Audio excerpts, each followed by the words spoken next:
Good evening সবাইকে।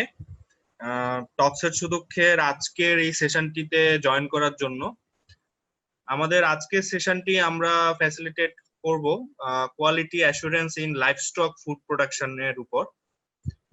টক্সের সুদক্ষ হচ্ছে একটি ওয়েবিনার প্রোগ্রাম যেটি মোস্টলি ইন্টারেক্টিভ ওয়েতে আমরা পরিচালনা করি। এই প্রোগ্রামটির ব্যানারে আমরা এখন পর্যন্ত 30টির মতো সেশন করেছি, যেখানে 26টি ইন্ডিভিজুয়াল সাবজেক্ট ম্যাটারের উপর আমরা ওয়েবিনার করেছি এবং এর পাশাপাশি আমরা 3টি major topic in business world, সেই টপিকগুলো নিয়ে আমরা সিরিজ অফ ওয়েবিনার আমরা করেছি। তো তারই আলোকে আমাদের নেক্সট যেই সিরিজ অফ ওয়েবিনারটি করার খুব ইচ্ছে ছিল সেটা হচ্ছে কোয়ালিটি অ্যাসপেক্টটাকে নিয়ে একটু কাজ করার ইচ্ছে ছিল, কোয়ালিটি। সো দেন আমরা আর কি আমাদের এই সিরিজটিকে আমরা টোটালি ফোকাস করেছি quality management process across the industries. So আমরা লাস্ট উইক আমাদের এখান এই টক্সের সুদক্ষের ব্যানারে আমরা সফটওয়্যার ইন্ডাস্ট্রির যে কোয়ালিটি ম্যানেজমেন্ট প্রসেসটা আছে ওগুলো নিয়ে আমরা 4টি সেশন করেছি। আজকের সেশনটিতে আমরা ফোকাস রাখবো হচ্ছে ফুড প্রোডাকশন বা লাইভ স্টক যে ইন্ডাস্ট্রিটা আছে ওই ইন্ডাস্ট্রিতে আমরা ফোকাস রেখে আজকের এই সেশনটি আমরা কন্টিনিউ করব। সো টক্সের সুদক্ষ নিয়ে আরেকটু বলতে গেলে আমাদের এই প্রোগ্রামটির মোডালিটি হচ্ছে আমরা এখানে বিভিন্ন সাবজেক্ট ম্যাটার এক্সপার্ট যারা আছেন, যারা অনেকদিন যাবত তাদের কোনো পার্টিকুলার সাবজেক্ট ম্যাটার নিয়ে কাজ করছেন, ওনাদেরকে ইনভাইট করা এবং ওনাদের কাছ থেকে ওই সাবজেক্ট ম্যাটারটা সম্পর্কে ইনডেপথ একটা নলেজ অ্যাকোয়ার করা, পাশাপাশি হচ্ছে ওই টপিকটা বা ওই সাবজেক্ট ম্যাটারটা নিয়ে কিভাবে ক্যারিয়ারে আমরা কাজ করতে পারি সেই দিকগুলো একটু আলোচনা করা। সো আমরা যেটা বললাম আমাদের জার্নিটা অনেক লম্বা সময় ধরে আমরা করছি। সো আমরা আশা করছি আজকের সেশনটিও সেম পারপাস সার্ভ করবে।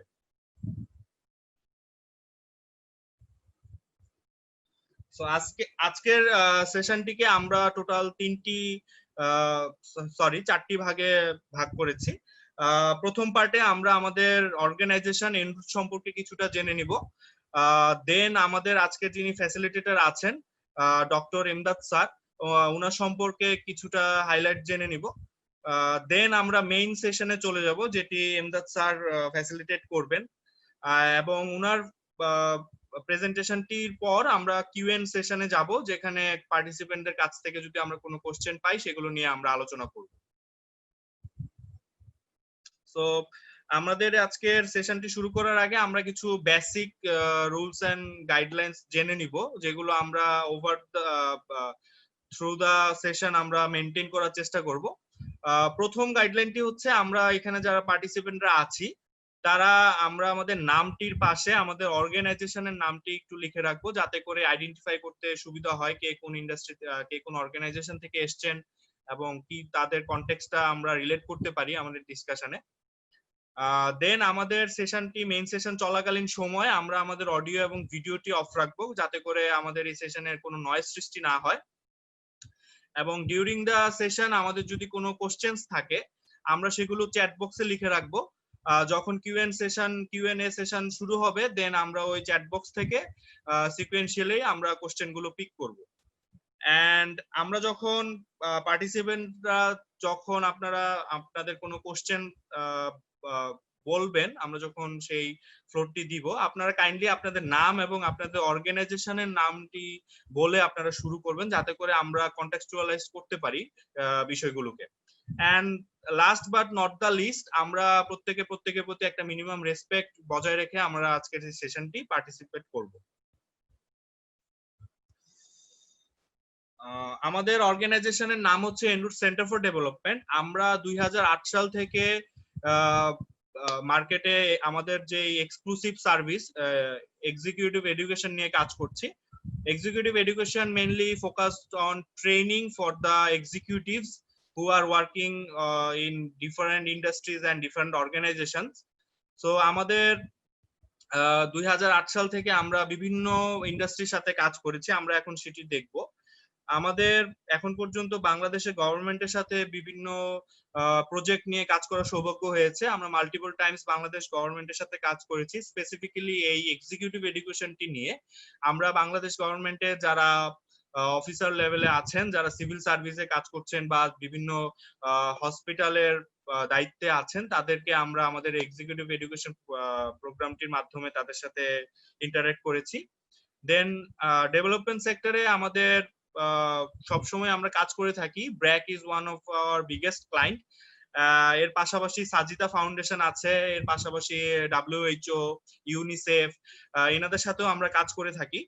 আর ফর প্রফিট সেক্টরে আমরা খুব এটা অ্যাকচুয়ালি আমাদের খুব রেগুলার স্ট্রিম কাজ করার। আমরা ব্যাংক, FMCG বা কনসালটেন্সি, বিভিন্ন যেসব ইন্ডাস্ট্রি আছে তাদের সাথে আমরা আমাদের এই এক্সিকিউটিভ এডুকেশন নিয়ে কাজ করে থাকি।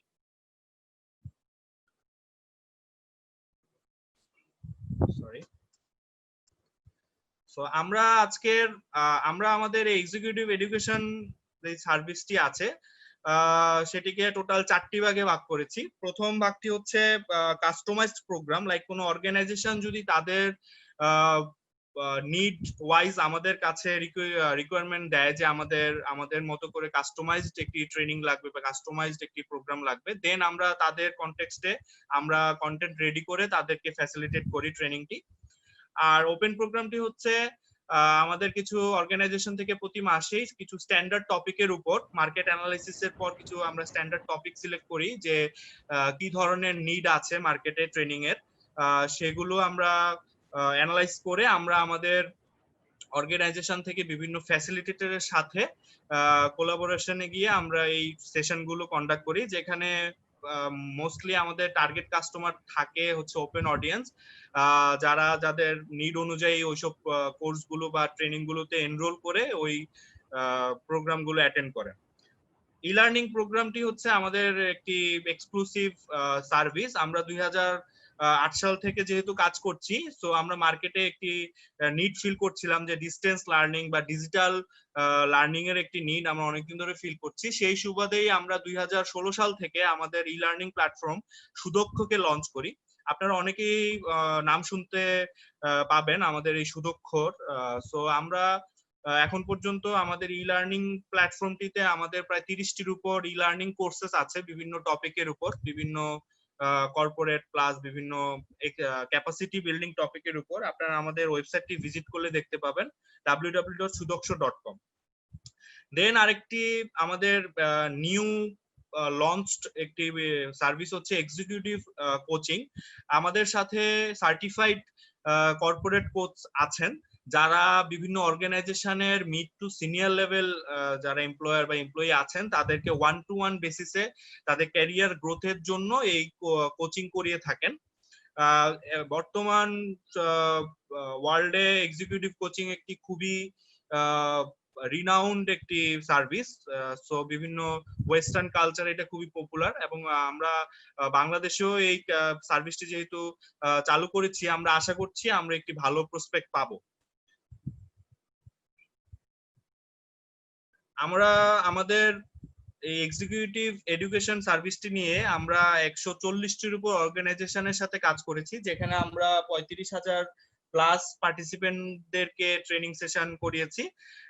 13টির ইউনিক ইন্ডাস্ট্রির সাথে আমরা কাজ করেছি, যেখানে আমরা 2000-এরও বেশি ট্রেনিং সেশন কন্ডাক্ট করেছি। আমাদের ই-লার্নিং এর জার্নিটা যদি আমরা দেখি, আমরা প্রায় 9,500-এর বেশি পার্টিসিপেন্টদের সাথে কানেক্ট হয়েছি আমাদের ই-লার্নিং কোর্সগুলোর মাধ্যমে, এবং আমাদের অর্গানাইজেশনের সাথে ওভারঅল 50+ ফ্যাসিলিটেটর কাজ করছেন, যারা বিভিন্ন সময় বিভিন্ন প্রজেক্টে আমাদের সাথে কোলাবোরেশনে গিয়ে সেই প্রজেক্টগুলোকে ইমপ্লিমেন্ট করেন।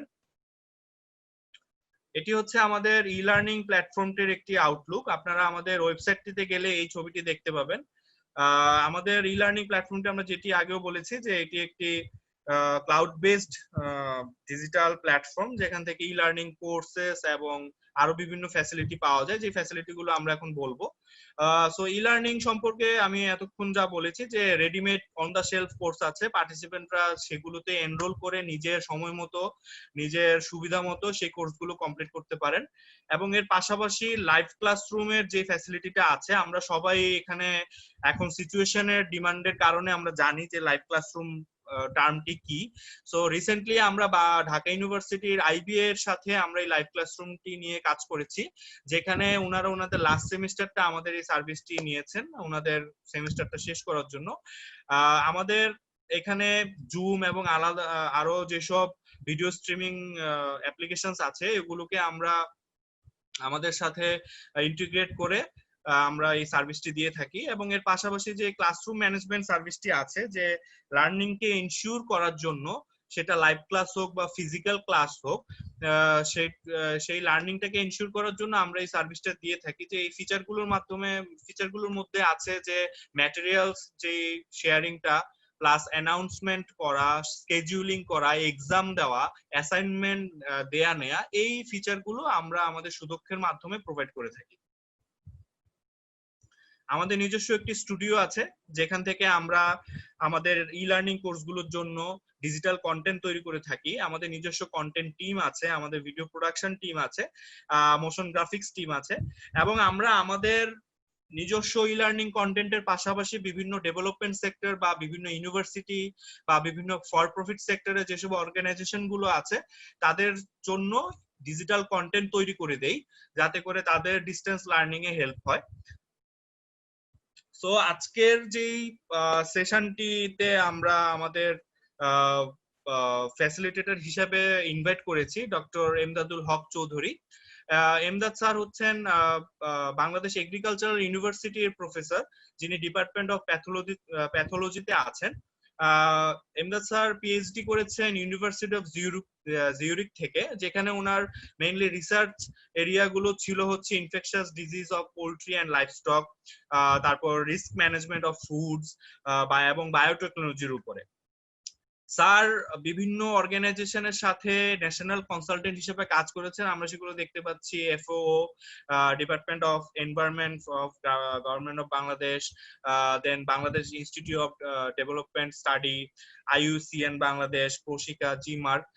সো বিভিন্ন স্যারের আজকের আমাদের সেশনটিতে স্যার উনার এক্সপেরিয়েন্সের আলোকে আমাদেরকে শেখাবেন যে কিভাবে লাইভস্টক ফুড প্রোডাকশনে কোয়ালিটি ম্যানেজমেন্ট প্রসেসটা কিভাবে এনশিওর করা হয়, এবং কি কি গ্লোবাল এবং আমাদের দেশীয় যেসব গাইডলাইন্স গুলো আছে সেগুলো নিয়ে আলোচনা করবে। তো আমি চলে যাচ্ছি মেইন সেশনে। আমি এমদাদ স্যারকে রিকোয়েস্ট করব উনার স্ক্রিনটি শেয়ার করার জন্য, উনার প্রেজেন্টেশন শুরু করার জন্য। Thank you.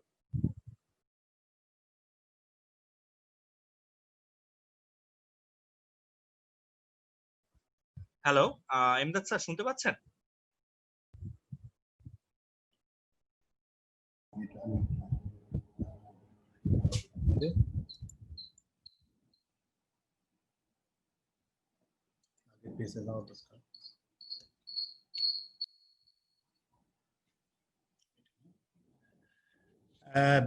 থ্যাংক ইউ আমাকে ইন্ট্রোডিউস করার জন্য।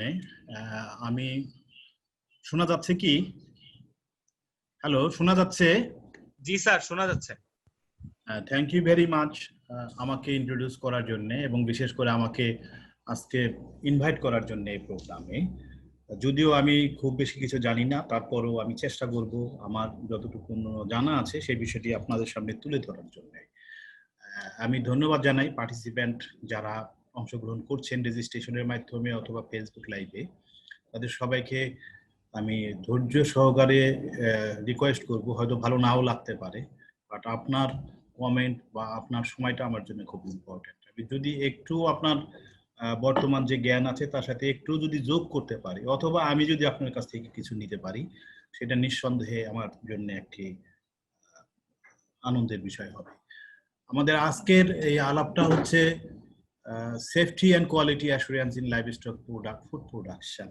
যদিও আমাদের টাইটেলে ছিল quality assurance in livestock food production.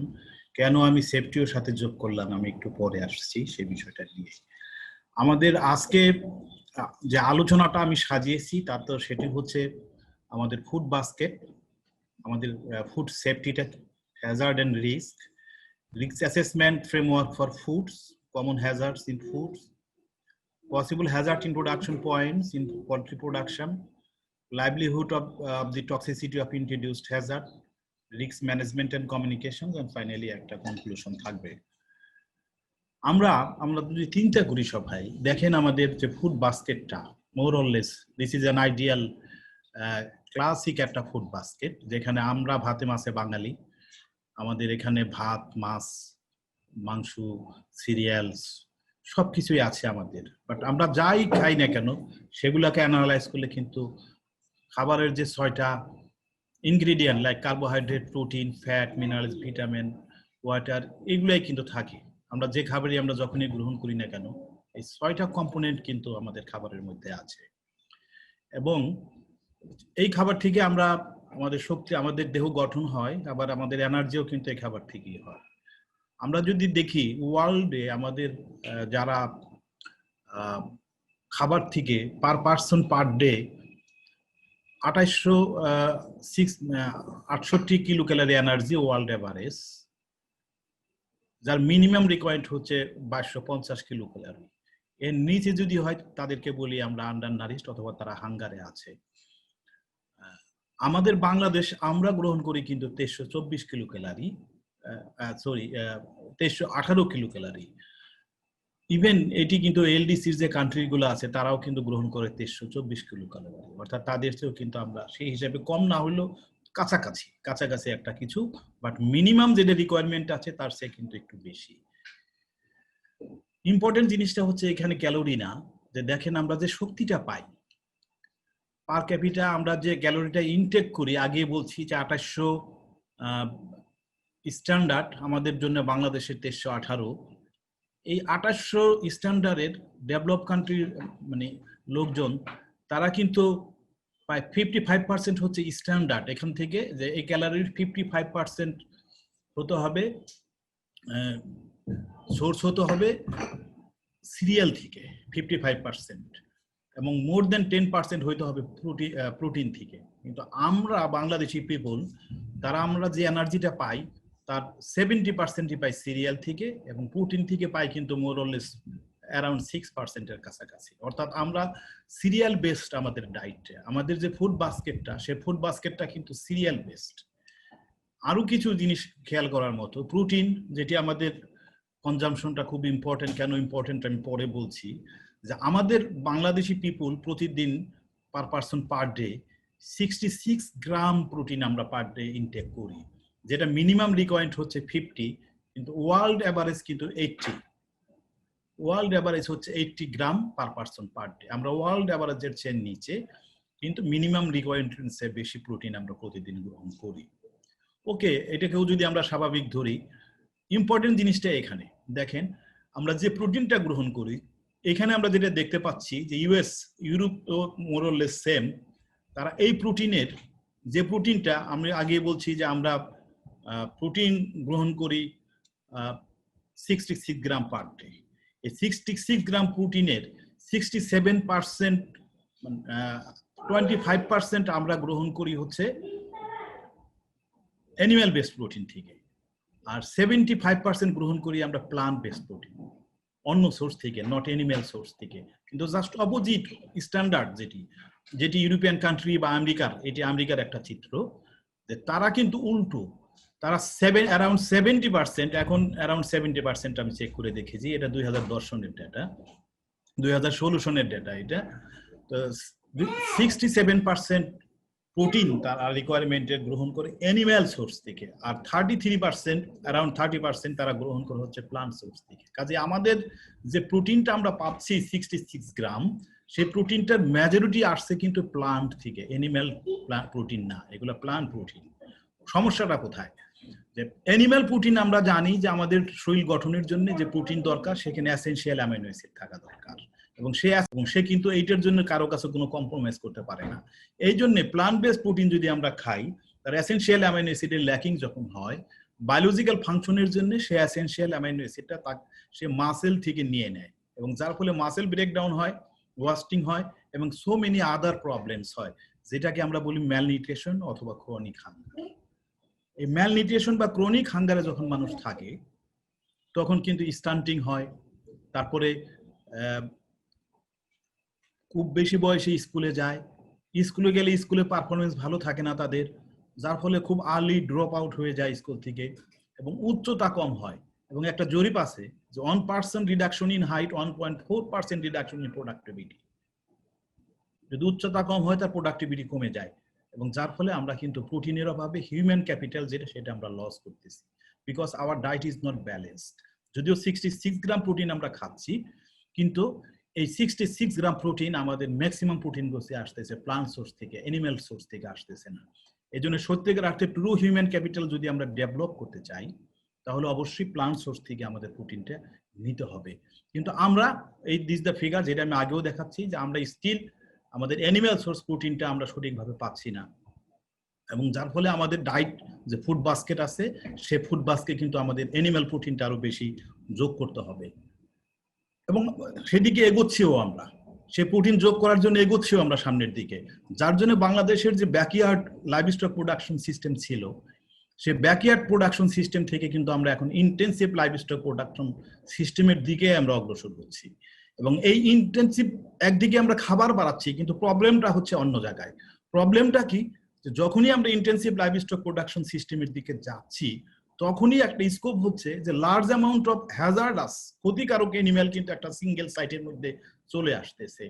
Backyard system animal গুলো উন্মুক্ত থাকে, কিন্তু ইন্টেন্সিভ লাইভস্টক প্রোডাকশন সিস্টেমে আমাদের এনিম্যাল গুলা কিন্তু চলে আসে একটা কনফাইন্ড এরিয়ার মধ্যে, যার জন্য সুযোগ হয় ক্ষতিকারক যে এলিমেন্টস গুলি আছে সেগুলো একের পর আমাদের খাবারের মধ্যে যোগ হওয়ার একটা সুযোগ বেড়ে যায়। এবং প্রোডাকশন প্রসিডিওর যদি পার্টিকুলারলি এটা খুব ভালো রেগুলেটেড না হয়, অয়েল রেগুলেটেড যদি না হয়, তাহলে এগুলা কিন্তু আমাদের যে ফুড যেটা আমরা পাচ্ছি অ্যানিম্যাল থেকে সেটা কিন্তু আনসেফ হয়, এবং আমাদের একটা কনসার্ন যেটাকে আমরা বলতে পারি যে ফুড সেফটি কনসার্ন, এটি আমাদের চলে আসে। এখানেই হচ্ছে প্রবলেমটা। একদিকে আমাদের প্রোটিন বাড়াতে হবে, কিন্তু প্রোটিন বাড়াতে গিয়ে ইন্টেন্সিভ লাইভস্টক প্রোডাকশনে আমরা কিন্তু হ্যাজার্ডস, বিভিন্ন ক্ষতিকারক দ্রব্য কিন্তু আমাদের খাবারের মধ্যে যোগ করতেছি। আমার একটা WHO এর একটা এস্টিমেট আমি আপনাদের দেখাই। WHO এর এস্টিমেট অনুযায়ী ওয়াটারবর্ন ডায়রিয়াল ডিজিজ স্ট্রোকে that kills huge amount of people, এবং যার একটা লায়ন শেয়ার কিন্তু বাংলাদেশ গ্রহণ করে। আমাদের IPS, that is the institute of public হেলথের একটা ডেটা আছে, সেই ডেটা অনুযায়ী 40 থেকে 60% ফুড স্যাম্পল আমরা ঢাকাতে যা পাই সেগুলা কিন্তু অ্যাডাল্টারেটেড, অর্থাৎ তার মধ্যে হ্যাজার্ড আছে, বিভিন্ন ধরনের হ্যাজার্ড আছে। আমি নিজেও একটা স্টাডি আমি জাস্ট আমার খেয়াল বসে করেছিলাম। আমাদের বাংলাদেশ কৃষি বিশ্ববিদ্যালয় চত্বরে একটা মার্কেট আছে, এবং সেই মার্কেটে একটা দোকান আছে মেডিকেল ড্রাগ হাউস, যেটার নাম সাত্তার মেডিকেল। এবং আমি একটা সপ্তাহে সাত্তার মেডিকেল থেকে আমি 168 জন পেশেন্টের কাছে বা কনজিউমারের কাছে সে তার ওষুধ বিক্রি করেছে, এবং এই 168 জনের মধ্যে 28 জন কাছে অ্যান্টিবায়োটিক বিক্রি করেছে ডায়রিয়াল ডিজিজের জন্য, এবং যার টোটাল পার্সেন্টেজে 15%। এবং ডায়রিয়াল ডিজিজ আমরা ধারণা করি ইউজুয়ালি ফুড রিলেটেড, ফুড থেকেই হয় ইউজুয়ালি। যেমন বাংলাদেশেও কিন্তু দেখা যাচ্ছে যে এই ফুড এবং ফুডবর্ন ডিজিজের একটা ব্রাড প্রকোপ কিন্তু আছে। এখন দ্যাটস ট্রু, ফুড হতে হবে একেবারে ফার্ম টু ফর্ক। আমি যদি আমাদের দেশে আমরা চামচ ব্যবহার করি না, হাত ব্যবহার করি, কাজে বলা যায় যে ফুডই আমরা খাই না কেন, ফুড হতে হবে আমাদের ফার্ম টু হ্যান্ড। আমাদের বাংলাদেশ পার্সপেক্টিভে ফার্ম টু হ্যান্ড। এই কোয়ালিটি অ্যাসুরেন্স অথবা food safety program in production process certainly এটা হেল্প করতে পারে। In food production, quality assurance seem or food safety has the common goal which makes that all meat, milk, eggs and other animal products are safe, wholesome and healthy. এবং এই কারণে অন্যান্য ফ্যাক্টরির ক্ষেত্রে যদিও কোয়ালিটি অ্যাসুরেন্স আলাদা, but in case of food production, food safety and quality assurance more or less interchangeably, এই দুটা শব্দ একই, কারণ দুটার অ্যাক্টিভিটি সেম, সবকিছুই সেম। এই জন্যে food safety or quality assurance, quality assure করার জন্য যে সমস্ত অ্যাক্টিভিটিগুলো আমরা করি তা মূলত ফুডকে সেভ করার অ্যাক্টিভিটি আমাদের। এবং সমস্ত ফুড সেফ কেবলমাত্র হ্যাজার্ডাস এলিমেন্ট না, ফুডের মধ্যে যদি প্রপার কোয়ালিটি ইনগ্রেডিয়েন্ট সঠিকভাবে না থাকে সেটাও কিন্তু আমরা আনসেফ ফুড বলি, because this cause undernourishment of the people, যার জন্য এই ফুড সেফটি প্রোগ্রাম এবং কোয়ালিটি অ্যাসুরেন্সকে আলাদা করা খুব কঠিন। এই জন্য আমি আমাদের আজকের যে টক, সেই টকের ম্যাক্সিমাম জায়গাতেই আমি কিন্তু ফুড সেফটি নিয়েই বেশি কথা বলবো। Food safety or quality assurance schemes, whatever I say, mostly eliminate defined types of hazards and ensures quality. এটাই হচ্ছে আমাদের এই কোয়ালিটি অ্যাসুরেন্স ইন ফুড অথবা ফুড সেফটি প্রোগ্রামের একটা মূল লক্ষ্য। একটা কথা সবসময় আমরা বলে আসতেছিলাম, হ্যাজার্ড হ্যাজার্ড। আসলে হ্যাজার্ড রিস্ক, আসলে হ্যাজার্ডটা কি, হ্যাজার্ডটা কি এবং কাকে আমরা হ্যাজার্ড বলি? এই হ্যাজার্ড হচ্ছে something that has the potential to do harm. অর্থাৎ হ্যাজার্ড সবসময় ক্ষতি করবে তা না, কিন্তু তার ক্ষতি করার একটা প্রবণতা আছে। এই ধরনের যে কোনো কিছুকে হ্যাজার্ড বলি। যেমন আমি একটা এক্সাম্পল দেই, দিস দ্য গাড়ি, কার। এটা আমরা ব্যবহার করি, এই যানবাহন আমাদের সময়কে অনেক সেভ করে দেয়, কিন্তু এই কারও কিন্তু অনেক সময় আমাদের জন্য ক্ষতির কারণ হয়। যেমন একজন পথচারী, সে যদি ট্রাফিক রুল নিয়ম না মানে এবং সে যদি পথ ক্রস করে, রাস্তা ক্রস করে ট্রাফিক যে রুট আছে সেটা ফলো না করে যদি সে ট্রাফিক নিয়ম না মেনে যদি রাস্তা পাস করে, তাহলে কিন্তু যে কোনো মুহূর্তে তার অ্যাক্সিডেন্ট হবে এবং যার কনসিকুয়েন্স কিন্তু খুব খারাপ। যার জন্য গাড়িকেও কিন্তু আমাদের কাছে একটা হ্যাজার্ড হিসেবে, কারণ এই গাড়ির ক্ষতি করার একটা শক্তি আছে, একটা পটেনশিয়াল আছে তার ভিতরে ক্ষতি করার, বাট নট অলওয়েজ। কাজে হ্যাজার্ডটা হচ্ছে ক্ষতি করার একটা সম্ভাবনা থাকবে, কিন্তু তাকে যদি আমি সঠিকভাবে নিয়ন্ত্রণ করতে পারি তাহলে সে আমার জন্য ক্ষতিকারক না। This is hazard. Like another example, bull. একজন মানুষ এই বুলটাকে আদর করতেছে, বুল তাকে ক্ষতি করতেছে না। দিস ইজ নট, আপাতত দৃষ্টিতে মনে হচ্ছে না যে এটি তাকে ক্ষতি করছে, বাট যে কোনো মুহূর্তে যদি বুলের টেম্পারের ব্যাঘাত ঘটে অথবা আনওয়ান্টেড কোনো সিচুয়েশন হয়, এই বুল তাকে আক্রমণ করতে পারে। কাজেই দিস ইজ এ হ্যাজার্ড। তার ক্ষতি করার একটা প্রবাবিলিটি আছে, কিন্তু সে সবসময় ক্ষতি করে না, but he can do what ever he want. তাকে যদি সঠিকভাবে তার ম্যানারটাকে আমি না বুঝে তার কাছে যাই, যে কোনো মুহূর্তে ক্ষতি কিন্তু এটা হয়ে যেতে পারে। লাইক দ্য আখিয়ার, অনেক কি তাকে খাওয়ানোর চেষ্টা করতেছে, হয়তো কিছুই হবে না, but he is the reservoir of avian influenza virus. তার অজান্তেই হয়তো তাকে এভিয়ান ভাইরাস তাকে ট্রান্সফার করে দিতে পারে। কাজে this is a Hazard. But সব ডাকি যে এভিয়ান ইনফ্লুয়েঞ্জা ভাইরাস ক্যারি করে তাও তো না। এই জন্য the hazard something that has potential to do any harm, তার ক্ষতি করার একটা সম্ভাবনা আছে, এই ধরনের একটা জিনিসকে আমরা হ্যাজার্ড বলি। লাইক হিয়ার সবসময় দেখেন এখানে একটা ফার্ম, পোল্ট্রি ফার্ম আছে, দিস দ্য ভাইরাস, ব্যাকটেরিয়া অথবা fungus, this are the risk materials. সে যখনই হনিবার সে ফার্মের মধ্যে ঢুকতে চেষ্টা করবে, কিন্তু সে নিজে ঢুকতে পারে না, কারণ তার হাত পা নাই। সে কিন্তু অন্যের উপরে ভর দিয়ে ঢুকে, হয় মানুষ, না হয় যে সমস্ত যন্ত্রপাতি বা যে সমস্ত সামগ্রী আমরা ব্যবহার করি পোল্ট্রি খামারে, তাদের উপর ভর দিয়ে কিন্তু তাকে ঢুকতে হয়। কাজে এই ভাইরাস, ব্যাকটেরিয়া অথবা ফাঙ্গাস তারাই হচ্ছে রিস্কি ম্যাটেরিয়ালস, আর হ্যাজার্ড হচ্ছে যাদের উপর ভর করে সে ভিতরে ঢুকতেছে তারা হচ্ছে তার জন্য হ্যাজার্ড। আবার অনেক সময় রিস্কি ম্যাটেরিয়ালও কিন্তু যদি সঠিকভাবে রেগুলেট করা যায়, তাদেরকে রিডিউস করা যায়। আপনারা জানেন যে কোনো ব্যাকটেরিয়া, ভাইরাস বা ফাঙ্গাস সবারই কিন্তু একটা দুইটা ব্যাকটেরিয়া ভাইরাস ভিতরে ঢুকলে কিন্তু তার রোগ হয় না। তাকে রোগ হওয়ার জন্য কিন্তু একটা ইনফেক্টিভ ডোজও দরকার, একটা নির্দিষ্ট পরিমাণ দরকার। সেই পরিমাণটাকে যদি আমরা রিডিউস করে দিতে পারি, অনেক সময় রিস্কি ম্যাটেরিয়ালও কিন্তু হ্যাজার্ডে রূপান্তরিত হয়। কাজে once this virus is a hazard, on the other hand he is a risky material. আর যার উপর দিয়ে সে যাচ্ছে, যাকে ভর করে সে ভিতরে ঢুকছে, তারা কিন্তু সবাই হ্যাজার্ড। কাজে এখন রিস্কটা কি তাহলে? an estimate whether or not the hazard will cause damage. এই জন্য দুটো জিনিস খুবই ইন্টার রিলেটেড, একটা হলো হ্যাজার্ড আর একটা হলো রিস্ক। রিস্কটা হচ্ছে হ্যাজার্ডের এস্টিমেটটা, যে সে আমার ক্ষতি করতে পারবে কি পারবে না, এইটাই হচ্ছে রিস্কটা। অনেক সময় আমরা বলি দি চান্স, একটা হ্যাজার্ডের ক্ষতি করার সম্ভাবনা হয় কম অথবা বেশি, that somebody could be harmed by the hazard together with an indication of how serious that harm could be. কাজেই রিস্কটা হচ্ছে আমার হ্যাজার্ড কি পরিমাণ ক্ষতি করবে তার একটা এস্টিমেট।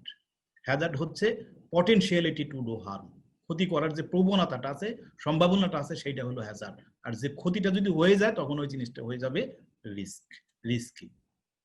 এখন রিস্ক অ্যানালাইসিস, অনেকে এটাকে হ্যাজার্ড অ্যানালাইসিস বলে, but Hazard analysis is part of risk analysis. Anyhow, Codex adopted risk analysis and later even FAO also adopted this for the food. Initially it was not for the food, অন্য জিনিসের জন্য ছিল, ইন্ডাস্ট্রির জন্য ছিল এটা, but পরবর্তী পর্যায়ে codex adopted for food and FAO recognize this. কি করে হ্যাজার্ড রিস্ক অ্যানালাইসিস ফ্রেমওয়ার্কের কাজ কি? Identify the hazard, estimate risk, আগে বলছি যে হ্যাজার্ড এস্টিমেট করে যে আমার ক্ষতি হবে কি হবে না, and reduce food hazards in acceptable limit, যেটাকে বলি আমরা রিস্ক ম্যানেজমেন্ট। ফ্রেমওয়ার্কটা লাইক দিস, এরকম risk assessment, risk management and risk communication, তিনটে একেবারে খুবই ইন্টার রিলেটেড, একটা আরেকটার সাথে খুবই অঙ্গাঙ্গিভাবে জড়িত, যার জন্য এই তিনটাকে একটা আরেকটার সঙ্গে ওভারল্যাপ করে দেওয়া হয়েছে। রিস্ক অ্যাসেসমেন্টটা হচ্ছে টোটালি সায়েন্স বেসড, একেবারে সায়েন্টিস্ট ছাড়া এটা অন্য কেউ করতে পারবে না, টোটালি সায়েন্স বেসড। তাকে অবশ্যই প্যাথোবায়োলজি এবং ফুড ইন্ডাস্ট্রি এই সম্পর্কে তার একটা ভালো জ্ঞান থাকতে হবে। রিস্ক ম্যানেজমেন্টটা হচ্ছে পলিসি বেসড, কাজেই এই রিস্ক ম্যানেজমেন্ট মূলত আগেই বলছি যে সমস্ত হ্যাজার্ড হবে এবং হ্যাজার্ডকে নিয়ন্ত্রণ করার জন্য কোন কোন হ্যাজার্ডকে আমি নিয়ন্ত্রণে নিব না নিব সেগুলি হচ্ছে পলিসি, এটা হলো পলিসি বেসড। আর রিস্ক কমিউনিকেশন আপনি বুঝেন যে যখনই আমি রিস্ক হ্যাজার্ডকে নিয়ন্ত্রণ করার জন্য কোনো ওয়ে আমি বাই করব, সেটা যারা স্টেক হোল্ডার আছে তাদের মধ্যে জানানো, তাদেরকে ছড়িয়ে দেওয়া। এই জন্য এই ধরনের একটা রিস্ক অ্যানালাইসিস ফ্রেমওয়ার্কের জন্য সত্যিকারের অর্থে ইন্টারডিসিপ্লিনারি নলেজ আলার লোকের প্রয়োজন। কারা করতে পারবে যদি আপনারা প্রশ্ন করেন, আমি অবশ্যই বলবো যে তার বেসিক নলেজটা হবে pathobiology, but he should have some training on risk management and risk communication, otherwise এটা প্রপার হবে না। এই জন্য আমি সবসময় বলি যে রিস্ক অ্যানালাইসিস অলওয়েজ একটা ইন্টারডিসিপ্লিনারি নলেজ যদি না হয় তাহলে রিস্ক অ্যাসেসমেন্টটা কখনোই কোনো মানে একেবারেই সায়েন্স বেসড লোক দিয়ে এটা হবে না। সায়েন্স বেসড লোককে অবশ্যই রিস্ক তাকে অ্যাডপ্ট করতে হবে রিস্ক ম্যানেজমেন্ট এবং রিস্ক কমিউনিকেশন। এই যে দেখেন রিস্ক অ্যাসেসমেন্টটা কি, যে প্রথম কথা হচ্ছে যে রিস্ক অ্যাসেসমেন্ট সেগুলোর অনেকগুলা সাব টুল আছে। প্রথমটাই হচ্ছে হ্যাজার্ড আইডেন্টিফিকেশন, এবং একটা প্রশ্ন আপনি যদি নিজেকে সহজভাবে করেন যে আমার এই খামারে যদি এটা মুরগির বা গরুর খামারে হয়, হোয়াট ক্যান গো রং, কি কি খারাপ জিনিস হতে পারে আমার এই খামারে, এই ধরনের প্রশ্ন করলেই সত্যিকার অর্থে হ্যাজার্ড গুলা বের হয়ে আসে। এবং হ্যাজার্ড এইটি যেটাকে বলি যে আমি যে হ্যাজার্ড গুলা পেলাম, হয়তো 15টা হ্যাজার্ড পেলাম, আমি 20টা হ্যাজার্ড আমার কাছে ধরা পড়লো, 20টাই কিন্তু হ্যাজার্ড না হইতে পারে, এটাকে অ্যানালাইসিস করে আমাকে রিস্কটা বের করতে হবে। আগেই বলছে রিস্কটা আমি হ্যান্ডেল করব, এবং রিস্কটা হচ্ছে এস্টিমেট অফ এ হ্যাজার্ড, এবং তা আবার বের করার জন্য 3টে অ্যাসেসমেন্ট করতে হয়, যার একটাকে বলে এক্সপোজার অ্যাসেসমেন্ট, একটা বলে হ্যাজার্ড ক্যারেক্টারাইজেশন, একটাকে বলে রিস্ক ক্যারেক্টারাইজেশন। এক্সপোজার অ্যাসেসমেন্টটা কি, হাউ ক্যান ইট হ্যাপেন। আমি এখন বর্তমানে কোভিড-19 নিয়ে যদি আপনাদের এক্সাম্পল বলি, কোভিড-19 কিভাবে ছড়ায়? কোভিড-19 ছড়ায় আপনি যদি ইনফেক্টেড পিপলের সংস্পর্শে যান, আপনি কেবলই ইনফেক্টেড লোকের সংস্পর্শে যদি যান আপনার, তাহলে এটা হতে পারে।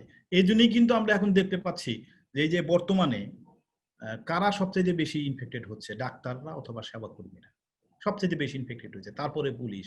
হোয়াই? কারণ হচ্ছে সবচেয়ে বেশি তারা এক্সপোজ হচ্ছে, কার সাথে? ইনফেক্টেড পিপলের সাথে, যার জন্য তাদের বেশি হচ্ছে।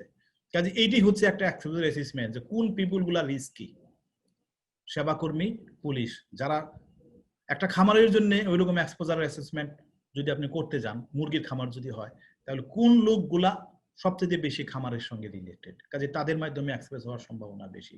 এভিয়ান ইনফ্লুয়েঞ্জা আউটব্রেক হয়েছে সারা বাংলাদেশে, আপনার খামারটাকে আপনি নিশ্চিত করতে চান, তাহলে আপনি একটা রিস্ক অ্যাসেসমেন্ট করেন, হু আর রিস্কি, আপনি রিস্ক পিপলের একটা রিস্ক করেন, তৈরি করেন, এবং আদার্স ম্যাটেরিয়ালকে তৈরি করেন, দেখবেন যে এই সমস্ত পিপল, এবং তারপরে রিস্ক র্যাঙ্কিং করেন সবচেয়ে কারা রিস্কি।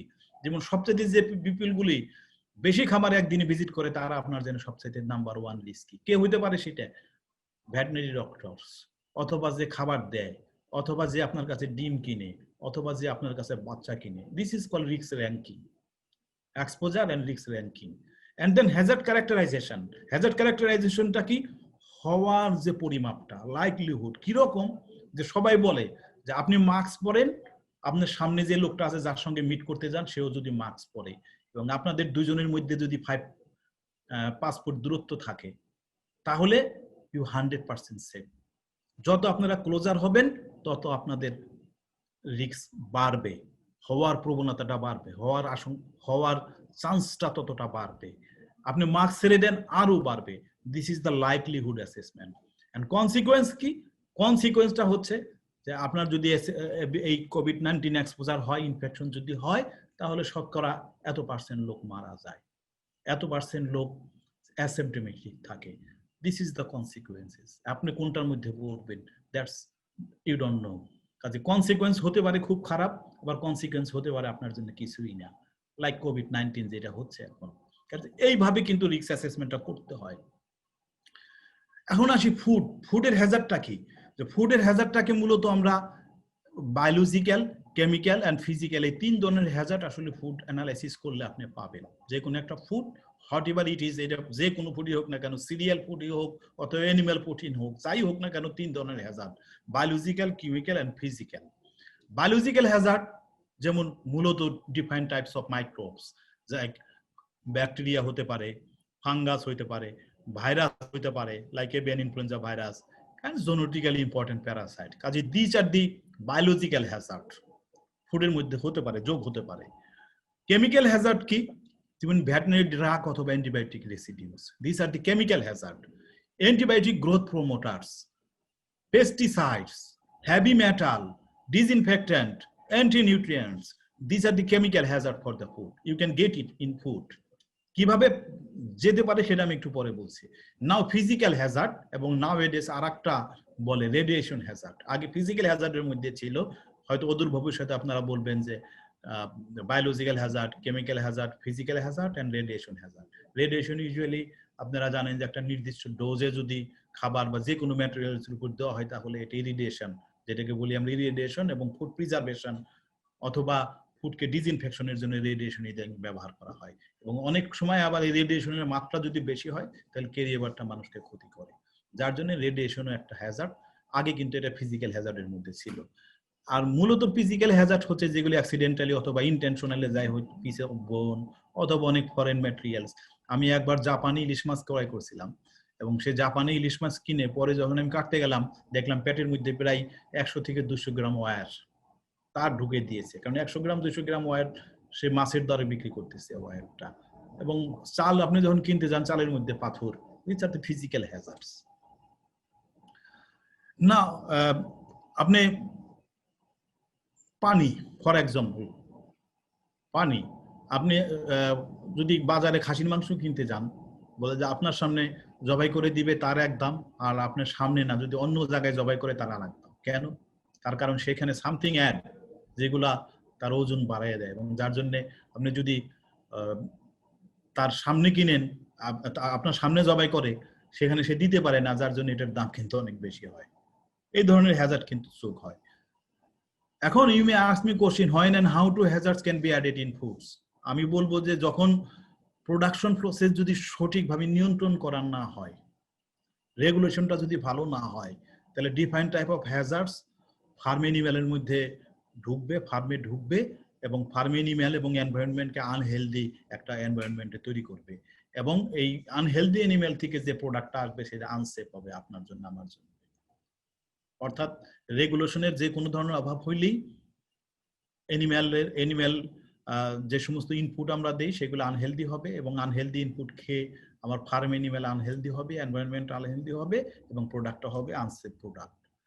এবং এইটা হতে পারে এনি স্টেপে, যেমন ফার্মে হতে পারে, ট্রান্সপোর্টের ক্ষেত্রে হতে পারে, মার্কেটে হতে পারে, স্লোটারে হতে পারে, প্রসেসিং এ, রিটেল ডিস্ট্রিবিউশনের সময় ইভেন হতে পারে। হ্যাঁ, ফুড সার্ভিসের ক্ষেত্রে অফেন হয় এগুলা, প্রসেস ফুডের ক্ষেত্রে। এবং এগুলাকে আমি ভাগ করছি প্রি হারভেস্ট, হারভেস্ট এবং পোস্ট হারভেস্ট। এগুলা মূলত এই পোস্ট হারভেস্টটা আমাদের দেশে, যদি ব্রয়লার ইন্ডাস্ট্রির কথা চিন্তা করি, রিটেল এন্ড ডিস্ট্রিবিউশন আমাদের এখানে কিন্তু স্লোটারের পরে আমরা কিনে কিন্তু স্লোটারিং এ দেই, কিন্তু বিদেশে গিয়ে কিন্তু একেবারে রেডিমেড প্যাকের মধ্যে পাওয়া যায়, রিটেল ডিস্ট্রিবিউশনের কাছ থেকে কিন্তু আমাদের এগুলা কিনতে হবে। কাজেই আমাদের দেশে আমরা স্লোটার হাউস পর্যন্ত বা প্রসেসিং আগ পর্যন্ত, এই স্টেপ পর্যন্ত আমি আপনাদের বলবো যে কিভাবে ফুড হ্যাজার্ড যোগ হতে পারে। বাট এনি টাইম এগেন আমি বলবো ফার্ম টু ফর্ক অথবা ফার্ম টু টেবিল অথবা farm to hand at any time Hazard can be added in your food. এবং কি কি Hazard? Biological Hazard, physical Hazard এবং কেমিক্যাল হ্যাজার্ড। আমি একটা এক্সাম্পল দিই, যেমন ফার্ম, এই একটা ফার্ম আছে, ফার্মে আমরা দরকার হয় কি, ফিড দরকার হয়, ওয়াটার দরকার হয়, সিক্স দরকার হয়। ধরেন ফিড প্রোডাকশনের সময়, ধরুন মেইজ, আমাদের বাংলাদেশে যে ফিড ফর্মুলেশন করা হয় মেইজ বেসড, মূলত মেইজ বেসড ফুড, এবং সেখানে যদি প্রোডাকশনের সময় যদি পেস্টিসাইড ব্যবহার করা হয় এবং সেটা যদি নিয়ম বিধিসম্মতভাবে ব্যবহার করা না হয়, উইথড্রয়াল পিরিয়ড যদি না থাকে সেখানে, তাহলে পেস্টিসাইড ফুডের মধ্যে চলে আসতে পারে। যদি সঠিকভাবে প্রিজার্ভ না করা হয় অথবা সঠিকভাবে হারভেস্টের অভাবে সেখানে আফলাটক্সিন সেটাও যোগ হতে পারে। আবার সয়েলটার মধ্যে যদি আর্সেনিক বেশি পরিমাণ থাকে, লেড বেশি পরিমাণ থাকে এবং অন্যান্য হেভি মেটাল যদি সয়েল কন্টেন্ট হাই হয়, সয়েল থেকে কিন্তু মেজের মধ্যেও কিন্তু সেগুলো অ্যাকুমুলেট করতে পারে। তারপরে যখন আবার ফর্মুলেশন করবে, সেই ফর্মুলেশনের সময় কিন্তু আপনারা জানেন যে কি না কি গ্রোথ প্রমোটার ব্যবহার করে, যার জন্য দিন দিন কিন্তু আমাদের মানুষের নানান ধরনের কমপ্লেন সেখানে আছে। কেউ বলে স্টেরয়েড ব্যবহার করে, কেউ বলে অ্যান্টিবায়োটিক গ্রোথ প্রমোটার ব্যবহার করে, না জানি কত কি, এবং অ্যাডিটিভস, তারপরে প্যাথোজেনিক ব্যাকটেরিয়া যদি টোটাল ফিডটা যখন তৈরি করলো সেখানে যদি হ্যান্ড হাইজিন প্র্যাকটিস এবং আদার্স স্যানিটারি মেজার্স যদি ব্যবহার না করে, তাহলে প্যাথোজেন যোগ হবে। কাজে ফর্মুলেশনের সময় এগুলো যোগ হতে পারে। তারপর ফর্মুলেশন করে যদি আপনি স্টোর করে রেখে দেন, সেখানেও এগেইন প্যাথোজেন যোগ হতে পারে, আবার আফলাটক্সিন সেখানে পাওয়া যেতে পারে। ফাঙ্গাস গ্রো করবে যদি সঠিকভাবে ময়েশ্চার কন্টেন্টটা মেজার না করা হয়। এবং পেস্ট, যেগুলা খাবার তার লোভনীয় জায়গা হচ্ছে পেস্টের, এবং সেই পেস্ট কিন্তু ইন্ট্রোডিউস করে বিভিন্ন ধরনের ফ্লি, পোকা মাকড়, এগুলা কিন্তু খাবারের মধ্যে যোগ হতে পারে। ধরেন নেক্সট, যে আমরা জানি যে এখানে আমরা ডে ওল্ড সিক সেগুলাকে বড় করি এবং সেগুলা পাই করতে হয় হ্যাচারি থেকে আসে, এবং হ্যাচারির মাধ্যমেও কিন্তু ইনফেকশাস এজেন্ট খামারের মধ্যে ঢুকতে পারে। তারপর আগেই বলছি ওয়াটার একটা ইম্পর্টেন্ট সোর্স হচ্ছে প্যাথোজেন ইন্ট্রোডাকশনের খামারে। তারপর ফ্লাইস, বিভিন্ন ধরনের ফ্লাই, তারা কিন্তু নিজেরা প্যাথোজেনকে খামারের মধ্যে ঢুকায়। Rodents, birds, animal, vaccine, treatment, vaccination, yes, usually disease prevent করার জন্য, কিন্তু সামটাইম ভ্যাকসিন থেকেও কিন্তু ডিজিজ আউটব্রেক হয়। তারপরে ট্রিটমেন্ট করলে অ্যান্টিবায়োটিক বা স্টেরয়েড রেসিডিউ কিন্তু সেখানে পাইতে পারি। ডিসইনফেক্ট্যান্ট আমরা ব্যবহার করি, এটা প্রয়োজন হয়, কিন্তু নিয়ম না মানে ব্যবহার করলে কিন্তু তার রেসিডিউ আমাদের খাবারের মধ্যে যাইতে পারে। Worker, visitor, litter, waste, fomites, whatever I can say, সব জিনিসই কিন্তু এই খামারের মধ্যে হ্যাজার্ডটাকে ইন্ট্রোডিউস করতে পারে। কাজে this are the either hazard, this are the hazard, এটাকে যদি সঠিকভাবে আমরা নিয়ন্ত্রণ না করি, তাহলে এরাই কিন্তু হ্যাজার্ড ইন্ট্রোডিউস করবে আমার খামারের মধ্যে, এবং এটাই কিন্তু একসময় এটা আমার খামারের জন্য একটা রিস্ক ম্যাটেরিয়াল হিসেবে যোগ হবে। এবং অন্যান্য জায়গায় যে চিকেন থেকে, এই ফার্ম থেকে আমরা আইদার মাংস পাই অথবা ডিম পাই, এবং সেগুলি আবার আমরা জানি যে ট্রান্সপোর্ট যখন করে, এবং সেই ট্রান্সপোর্টের মাধ্যমেও কিন্তু, আপনারা জানেন কিনা আমি জানি না, যখন ট্রান্সপোর্ট করে তখন একটা ট্রান্সপোর্ট কিন্তু সঠিকভাবে হ্যান্ড হাইজিন প্র্যাকটিস না করে, আজকে এই খামারের মুরগি নিল, কালকে আরেক খামারের মুরগি নিল, আরেকবার আরেক দিন খামারের মুরগি নিল, এবং ফলে তার সারফেসটা কন্টামিনেটেড থাকে, এবং ওই সময় কিন্তু মুরগি গেট ইনফেকশনস, এবং তারা হয়তো বিক্রি করতে 2-3 দিন লাগে, সেই 2-3 দিনের মধ্যে ডিজিজ হয়তো নাও হয়ে যেতে পারে, কিন্তু তারা দে ক্যারি ইনফেকশনস। আবার মার্কেটে আপনার ভ্যান্ডোরে দেখবেন পানি যে দেয়, পানির মধ্যে অ্যান্টিবায়োটিকটা পর্যন্ত দিয়ে রাখে, মর্টালিটি কি যে আনওয়ান্টেড মর্টালিটি হয় সেটাকে রিডিউস করার জন্য। কারণ এই মার্কেট প্লেসেও যদি রেগুলেটেড না হয়, সেখান থেকেও কিন্তু আমাদের মাইক্রোবিয়াল কন্টামিনেশন হইতে পারে, যেমন আবার অ্যান্টিবায়োটিক কিন্তু তার সঙ্গে যোগ হইতে পারে। স্লোটার হাউস, এই স্লোটারিং, ডিফেদারিং, ইভেসারেশন বা প্যাকেজিং যদি সঠিকভাবে না হয়, নিয়ম মাফিক যদি না হয়, তাহলে গার্ডের মধ্যে কিন্তু অনেক মাইক্রোবস থাকে, এবং সেই মাইক্রোবস গুলো কিন্তু খুব ইজিলি আমাদের মিটকে বা ফ্লেশকে কন্টামিনেট করে দিতে পারে, যদি আমি সঠিকভাবে প্রসেসিং প্লান্ট সঠিকভাবে ব্যবহার না করি, সঠিক নিয়ম মেনে যদি ব্যবহার না করি। এবং এন্ড কনজিউমার, যেটি কিচেন বা হাইজিন, আপনি সব কিছু ঠিক আছে, কিন্তু আপনি ফাইনালি হাত ধুয়ে খাবার খাইলেন না, অথবা একটা ডার্টি জিনিস ধরার পরে তারপরে আপনি খাবারটা খাইলেন, সাবান দিয়ে হাত ধন নাই, আপনার সেফ ফুডটাও কিন্তু আপনার জন্য আনসেফ হয়ে যাবে। এখন নাও আমি জাস্ট একটা ব্রয়লার মিটের জন্য আমি একটা এক্সাম্পল দেই। আপনি একজন রেগুলেটর অথবা আপনি ফার্মের একজন quality assurance officer, you like to see your quality, food কোয়ালিটিটা আপনি দেখতে চাচ্ছেন, এবং একটা ল্যাবরেটরি রিপোর্ট আপনি চাচ্ছেন। হোয়াট আর দি হ্যাজার্ডস, আপনি দেখলেন যে অ্যান্টিবায়োটিক রেসিডিউ পাইছেন আপনি টেট্রাসাইক্লিন, সিপ্রোফ্লক্সাসিন, অ্যান্ড্রোফ্লোক্সাসিন, কোলেস্টিন সালফেট, মাদুরোমাইসিন, আফলাটক্সিন, এই অ্যান্টিবায়োটিক গুলো আপনি সব পেয়েছেন। বাট এই লাল দুটা ছাড়া বাদ বাকি সবগুলাই হচ্ছে এমআরএল, মানে মিনিমাম রিকমেন্ডেড যে লেভেল আছে তার চেয়ে নিচে, ম্যাক্সিমাম ম্যাক্স লেভেলের নিচে আছে, এমআরএল এর নিচে আছে। কাজে অন্যগুলো আপনার জন্য হ্যাজার্ড বাট নট রিস্কি, এটা হেলথ রিস্ক হিসেবে আপনি কনসিডার করবেন না। This is one of the risk analysis. কাজে রিস্কি কোনটা? অ্যান্ড্রোফ্লোক্সাসিন এবং মাদুরোমাইসিন, বিকজ এটা এমআরএল এর উপরে আছে। তারপরে আপনি ব্যাকটেরিওলজিক্যাল কালচারের জন্য দিয়েছিলেন, আপনি পাইছেন সালমোনেলা, নন প্যাথোজেনিক ইকোলাই এবং স্যাপ্রোফাইট। এবং this salmonella, this is genetically important pathogens. কাজে দিস ইজ আপনার ফার্মে থাকতে পারবে না, এটা হচ্ছে আপনার ফুড ম্যাটেরিয়ালস এর মধ্যে একটা সালমোনেলাও থাকতে পারবে না। হয়তো নন প্যাথোজেনিক ইকোলাই বা স্যাপ্রোফাইট আপনি হয়তো বলতে পারেন যে 100 গ্রামের মধ্যে 100টা টোটাল ব্যাকটেরিয়া যদি থাকে, আই উড অ্যাকসেপ্ট ইট। তারপরে পেস্টিসাইড রেসিডিউ ডায়াজিনিন পাইছেন, দিস ইজ আপনার জন্য রিস্কি। কোথায় যোগ হইতে পারে এগুলা? প্রি হারভেস্ট বা পোস্ট হারভেস্ট যে কোনো পিরিয়ডে কিন্তু এগুলা যোগ হইতে পারে। আর ডায়াজিনিন আপনি পেয়েছেন, এটা যোগ হইতে পারে কোথায়? ইনপুট প্রোডাকশন, যখন মেজ তৈরি করছেন তখন, অথবা ফিড স্টোর করছেন তখন আপনি রডেন্টের আক্রমণ হয়, সেগুলাকে ফেরানোর জন্য আপনি রডেন্টিসাইড ব্যবহার করছেন, তার থেকে হয়তো বা অথবা এই বিষ ব্যবহার করছেন, সেখান থেকে ফিডের মধ্যে মিক্সিং হয়েছে। কাজে this is the way of risk analysis. তারপরে অ্যান্টিবায়োটিকের কথা আমরা বলি, দেখেন অনেকগুলা কিভাবে অ্যান্টিবায়োটিকটা রিস্কি কিনা আপনাকে বের করা যায়। যেমন ফ্লক ট্রিটেড উইথ অ্যান্টিবায়োটিক, যদি নো হয় নো প্রবলেম, যদি ইয়েস হয় withdrawal period maintain, yes not risky. যদি উইথড্রল পিরিয়ড মেইনটেইন না হয়, does used antibiotic have heat sensitive, yes, তার মানে কি আপনি রান্না করে যদি খান আপনার জন্য কোনো সমস্যা নাই। যদি নো হয়, antibiotic residue found in tissues, আপনি টেস্ট করতে হবে, নো, নো প্রবলেম। যদি ইয়েস হয়, রেসিডিউ উইদিন এমআরএল, এমআরএল এর নিচে আছে। যদি নো হয়, food safety concern, food safety concern, then exposure and consequence assessment আপনাকে করতে হবে। বাট এনি হাউ ওয়েস্ট যেটি আছে, whatever the amount is, যে ওয়েস্ট ট্রিটেড, ওয়েস্টের মধ্যে কিন্তু অ্যান্টিবায়োটিক যাচ্ছে।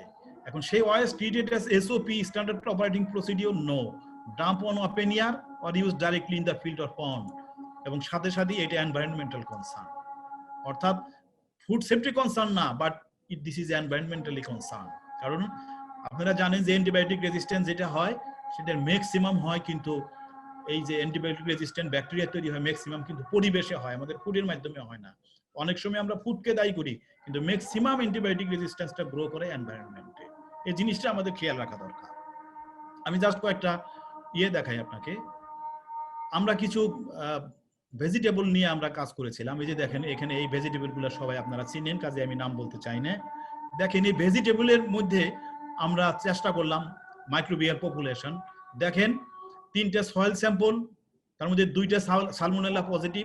সয়েল স্যাম্পল মানে ভেজিটেবল গার্ডেনের, একটা সালমোনেলা এবং ইকোলাই, দুইটাই পজিটিভ পাইছি আমরা। পন্ড ওয়াটার, মাছের যেখান থেকে পানি দেয়, 2টা পন্ড ওয়াটার, এবং 2টাতেই আমরা পজিটিভ পাইছি। ভেজিটেবল 19টা টেস্ট করছি আমরা, তার 10টার মধ্যে সালমোনেলা পাইছি, 8টার মধ্যে বোথ পাইছি, এবং টোটাল 28টা স্যাম্পলের মধ্যে 14টা সালমোনেলা, 2টাতে ইকোলাই এবং 10টাতে বোথ। নেগেটিভ পাইছি মাত্র 2টা। শুধু যে এইটা আমরা আগে একটা কনফারেন্সে প্রেজেন্ট করছিলাম, শুধু যে এইটা তা না, আর একটা স্টাডি আছে আমাদের ইউনিভার্সিটির ফার্মাকোলজি ডিপার্টমেন্টের, তারা 120টা স্যাম্পল, লিটার স্যাম্পল এবং ভেজিটেবল তারা টেস্ট করে দেখছে, তার মধ্যে সিপ্রোফ্লক্সাসিন, অ্যান্ড্রোফ্লক্সাসিন, অক্সিট্রাপটেন, ডক্সিসিলিন রেসিডিউ তার মধ্যে আছে, এবং over 80% samples were found positive for the residue. 20 samples from vegetable samples found positive 18 days even after liter use in the vegetable field. এগুলা কেন হয়েছে? যে আগে আমি বলছিলাম যে আমি মুরগির ফুড সেফটি নিয়ে কনসার্ন, এনভায়রনমেন্টাল সেফটি নিয়ে মুঠেই কনসার্ন না। প্রপার ওয়েতে যদি লিটারকে ভালোভাবে ডাম্পিং না করে, সেই ডাম্প এবং প্রপার ট্রিটমেন্ট যদি না করে সরাসরি ভেজিটেবল গার্ডেনে দেয়, সেগুলি ব্যাক করে টেনিস বলের মতো কিন্তু আবার আমার ফুড সেফটি কনসার্ন হয়ে যাচ্ছে। আদারওয়াইজ ফুড সেফটি কনসার্ন কিন্তু আমাদের হয়ে যাচ্ছে। কাজে এই বিষয়গুলো কিন্তু আমার ফুডের মধ্যে হ্যাজার্ড কিন্তু আলটিমেটলি অ্যাড করে দিচ্ছে। কাজে আমি এই জায়গায় যদি বলি যে আমার ফুডে 3 ধরনের হ্যাজার্ড যে কোনোটাই পাইতে পারি, ফিজিক্যাল, বায়োলজিক্যাল, কেমিক্যাল, এই হ্যাজার্ড গুলো লিস্ট করার পরে সব হ্যাজার্ড কিন্তু আমার রিস্কি না। সেই রিস্কি ম্যাটেরিয়ালটা বলি আমরা ডিটারমিনেশন অফ রিস্কি ম্যাটেরিয়াল, এবং সেগুলি হবে কিন্তু সত্যিকার অর্থে রিস্ক। এখন দেয়ার ইজ নো, সবচেয়ে বড় কথা হলো there is no absolute guarantee that foods will be 100% hazard free. এটা কিন্তু কোনো ফুডই 100% হ্যাজার্ড ফ্রি হবে না, তার মধ্যে কিছু না কিছু হ্যাজার্ড থাকবে। ইম্পর্টেন্ট থিং হচ্ছে যে এই হ্যাজার্ডটাকে আমাদের উচিত বাই রেগুলেশন একটা অ্যাকসেপ্টেবল লেভেলের মধ্যে নিয়ে আসা, যার জন্য যেটাকে আমরা কোয়ালিটি এবং সেফটি বিবেচনায় সেটাকে আমরা কনজিউম করতে পারি। এবং এই যে আমরা নিয়ে আসতে পারবো যে পদ্ধতিতে অ্যাকসেপ্টেবল লিমিটের মধ্যে হ্যাজার্ডটাকে আনতে পারবো, সেটাকে বলে risk management and monitoring. Risk management harvest the benefits for consumers' health and to facilitate trade. And risk management সত্যিকার অর্থে বলতে গেলে রিস্ক বেনিফিট অ্যানালাইসিস, যে কতটুকু রিস্ক আমি নিতে পারবো এবং বেনিফিটটা আমার কি হবে, এটাই হচ্ছে সত্যিকার অর্থে রিস্ক ম্যানেজমেন্ট। এই রিস্ক ম্যানেজমেন্টের বেশ কতগুলো প্রশ্নের জবাব দেয়, যেমন what can be done. Risk management যদি রিস্ক আইডেন্টিফাই করার পরবর্তী স্টেজটা হলো risk management. So what can be done, what options R available, কি কি অপশন আছে, যেমন পটকা মাছ আপনারা জানেন, হয়তো চিনেন যে এই পটকা মাছ নাকি অনেকের কাছে, আমি যদিও জীবনে কখনো খাই নাই, কিন্তু খুব সুস্বাদু খাবার নাকি, যে একবার খাইছে সে বারবার খেতে চায়। কিন্তু এখান থেকে আমরা এটাও জানি যে পটকা মাছ খেলে কিন্তু আবার একটা টক্সিসিটি হয়। এখন টক্সিসিটিটা হয় কোথায়? আপনি যদি জানেন যে পটকা মাছের মধ্যে একটা বিষের থলি আছে এবং সেই থলিটা থেকে সে ইনজেক্ট করে, আপনি যদি পটকা মাছকে সেই থলিটা ফেলে দিয়ে খেতে পারেন, ইট ইজ রিস্ক ফ্রি। এটাই হচ্ছে এক ধরনের রিস্ক ম্যানেজমেন্ট। সাপ আমাদের দেশে কেউ খায় না, কিন্তু চাইনিজ পিপল সাপের স্যুপ খুব পছন্দ করে। এবং তারা কি করে, সাপের বিষটা থাকে কোথায়? বিষ থলিতে। তারা যদি সাপের বিষ থলিটা, এবং তারা জানে রিস্ক ম্যানেজমেন্ট স্টাডি, তারা টক্সিক সাপ ইভেন ফুড হিসেবে ব্যবহার করে, তারা সর্বাগ্রে সাপের বিষ থলিটা খুঁজে এবং এই থলিটা কিন্তু তারা রিমুভ করে দেয়, এবং তারপরে কিন্তু তারা এটা সেফলি ফুডটা ইউজ করে। This is risk management. What risk trade offs in terms of risk, benefits and cost. একটা ইন্ডাস্ট্রির ক্ষেত্রে রিস্ক ম্যানেজমেন্টে চিন্তা করতে হয় যে আমি এই রিস্কটুকু ম্যানেজ না করলে আমার বাণিজ্যিক ক্ষতিটা কি, এবং আমি যদি করি তাহলে আমার বেনিফিটটা কি, এবং আমার কস্ট বেনিফিট অ্যানালাইসিস আমি লাভবান কিনা, এটাও কিন্তু ইন্ডাস্ট্রিতে মাথায় রাখতে হবে, otherwise you have to stop it. What are the impacts of current management decision on the future options.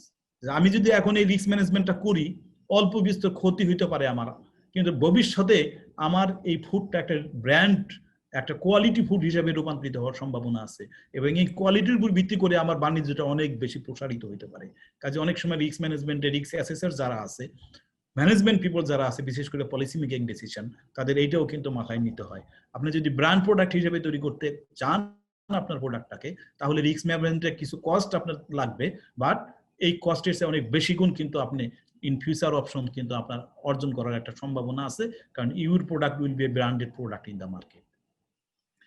Risk ম্যানেজমেন্টের অনেকগুলো স্টেপ আছে। তার রিস্ক আইডেন্টিফিকেশন অলরেডি কিভাবে আইডেন্টিফাই করতে হয় আমি বলেছি। এই রিস্কগুলো ইভালুয়েশন করতে হয় কিভাবে, রিস্ক প্রায়োরিটাইজেশন কি আগেই বলেছি আমি, যে কয়েকটা ধাপ আছে, তার মধ্যে বেশি হাইলি রিস্কি ম্যাটেরিয়াল গুলাকে আপনি আগে গ্রহণ করবেন, যেটাকে বলা হয় রিস্ক প্রায়োরিটাইজেশন, আগে ম্যানেজ করবেন। তারপর ম্যানেজমেন্ট অপশন, যেটা নিয়ে আমি এখন কথা বলছি, এবং monitoring and review. Management option for example feed mills. Feed মিলে আপনি ফিড তৈরি করবেন, তার ম্যানেজমেন্ট, ইনগ্রিডিয়েন্ট কোয়ালিটি, এবং অ্যাজ পার ক্রাইটেরিয়া আপনাকে কোয়ালিটিটা ইমপ্রুভ করতে হবে, এবং সেই কোয়ালিটি অনুযায়ী ফিড মিলের মধ্যে আপনার ইনগ্রিডিয়েন্ট ব্যবহার করতে হবে। Process control, finished feed quality, control of toxic substance and microbes. এবং স্লাইড 14 কি বলছে দেখেন, identify and evaluate hazards. Feed মিলে যখন আপনি রিস্ক ম্যানেজমেন্ট করবেন, identify critical control points where it might happen, set a critical limit, develop control measures and monitor the process, plan corrective action, keep accurate records, review the process regularly. What is that? This is nothing. This is HACCP. Because the feed the manufacturing plant আছে সেখানে you have to introduce HACCP. It seems difficult, but I think it is possible. কারণ সবখানি এই ধরনের প্লান্টে HACCP যদি আপনি না করেন, apply না করেন, তাহলে কোয়ালিটিটা অ্যাসিওর হবে না, এবং কোয়ালিটি অ্যাসুরেন্স আপনি করতে পারবেন না। তারপরে কমপ্লায়েন্স এন্ড মনিটরিং কি দেখেন, আমাদের বাংলাদেশের এটা ফিড রুলের মধ্যে আছে, মৎস্য খাদ্য, পশু খাদ্য, অ্যান্টিবায়োটিক, গ্রোথ হরমোন, স্টেরয়েড, কীটনাশক অন্যান্য ক্ষতিকারক দ্রব্য ব্যবহার করা যাবে না। এটা আপনি করতে পারবেন না, যদি করেন আইনত দণ্ডনীয় অপরাধ। কোনো ফিড মিল যদি করে এটা দণ্ডনীয় অপরাধ, তার কিন্তু বিচার হবে দেশের শাস্তে। কাজে এটাও আপনাকে কমপ্লেন করতে হবে যদি আপনি কোয়ালিটি অ্যাসিওর করতে চান। তারপরে এই যে পোল্ট্রি খাদ্যের উপাদান চাহিদা অন্যান্য আপনার রোমন্থক প্রাণীর খাদ্য হিসেবে হাড়ের গুঁড়া ও মিট মিল ব্যবহার জনস্বাস্থ্যের জন্য ক্ষতিকারক এবং এটি আমাদের ভবিষ্যতে বিএসি রিস্ক বাড়াইতে পারে। কাজে আপনার খাবারে আপনি এই ধরনের বোন মিল বা মিট মিল এগুলা ব্যবহার করতে পারবেন না। শুকুরের বোন মিল অথবা মিট মিল আপনি ব্যবহার করতে পারবেন না। ট্যানারি, যে আপনারা জানেন যে ক্রোমিয়াম নিয়ে একটা নানান ধরনের কথাবার্তা হয়েছিল, কাজে ট্যানারির বর্জ্য থেকে কিন্তু সেটা আসছে। কাজে এটা কিন্তু আমাদের ফিড রুল যেটা আছে, বিধিমালা, খাদ্য ফিড বিধিমালা যেটা আছে, সেখানে কিন্তু স্পষ্টভাবে বলা আছে যে অ্যান্টিবায়োটিক, স্টেরয়েড, তারপরে বোন মিল, ফিড মিল, মিট মিল, ট্যানারির বর্জ্য এগুলো ব্যবহার করতে পারবেন না।